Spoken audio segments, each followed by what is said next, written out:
gives apostolic blessings. Can you give apostolic blessings, John Henry? Can I? That's reserved to the Pope alone. So what's going on here? And what it is again, Ratzinger has published many times his view, his ecclesiology. Maybe the best way of putting this is to explain it this way. Among the innovations of Vatican II, one of the major innovations was when Vatican II said that bishops, when they are consecrated, when they receive the sacrament of ordination, not only do they receive the power to, confect the sacraments for the faithful, which the Church always taught, but Vatican II said something different, said something new. They said that bishops, when they get consecrated, they also receive, through the sacrament, the power to teach and to govern. Now, for 800 years, that was thought to be something that is given to the bishop from the Holy Father. In other words, it's something called missio canonica, or canonical mission. And it's a grant of jurisdiction which gives you the power to govern. Now, Benedict, in a book that was published the year after the Council, it's called Theological Insights of Vatican II. In that book, Benedict Joseph Ratzinger goes to great lengths to explain that the Council has moved past this medieval concept where there's an office given to you whereby you can govern the Church, which is a separate power from the power that's given to you when you're made a bishop, you see.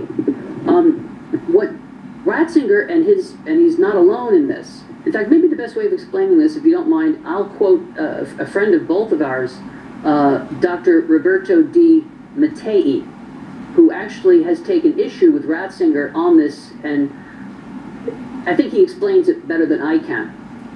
Roberto Di Mattei says, Vatican Council II did not explicitly reject the traditional concept of power, potestas, but what they did was they used different language. They set it aside, replacing it with an equivocal new concept, that of munus.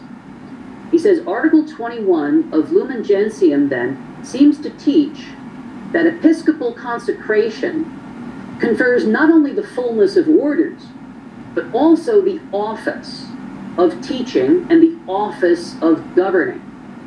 Whereas, in the whole history of the Church, the act of episcopal consecration has been distinguished from that of appointment, or of the conferral of the canonical mission.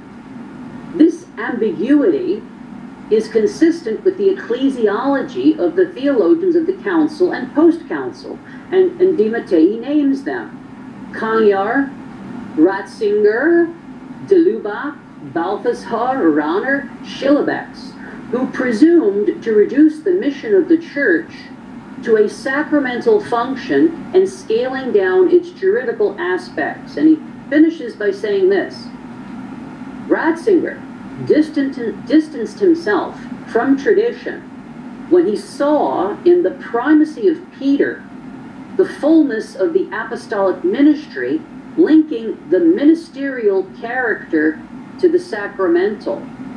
So let me put that in plain English.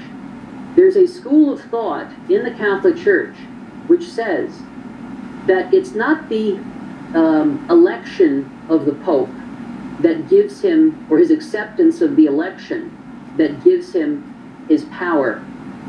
It is by virtue of the fact that he has consecrated a bishop. Because a layman, if canon law in fact says, if someone is a layman or a priest or a deacon and he's elected Pope, he must immediately be consecrated a bishop. Now, so there's this rift in the Church between those who say that the Pope gets his power by episcopal consecration and those who say no, he doesn't. But if Ratzinger is truly among those who say that the Pope gets it from episcopal consecration, well, as Professor Ghirlanda, the former head of the Gregorian University, points out, if he got it through Episcopal consecration, he can never lose it. Because what we receive through a sacrament, we never lose. You see? So that would explain, that would make perfect sense why he still wears white, still lives in the Vatican, still gives apostolic blessings, why his own companion, Archbishop Georg Ganswein, in a speech at the Greg in May 2016, said that Benedict, both before and after his resignation, still considers himself as participating in the Petrine Munus. He has not at all abandoned the office of Peter. What he has done is he has courageously renewed it. Mm-hmm. And those are, by the way, I think those are direct quotes from Archbishop Ganswein, are they not? They are, and this is the problem.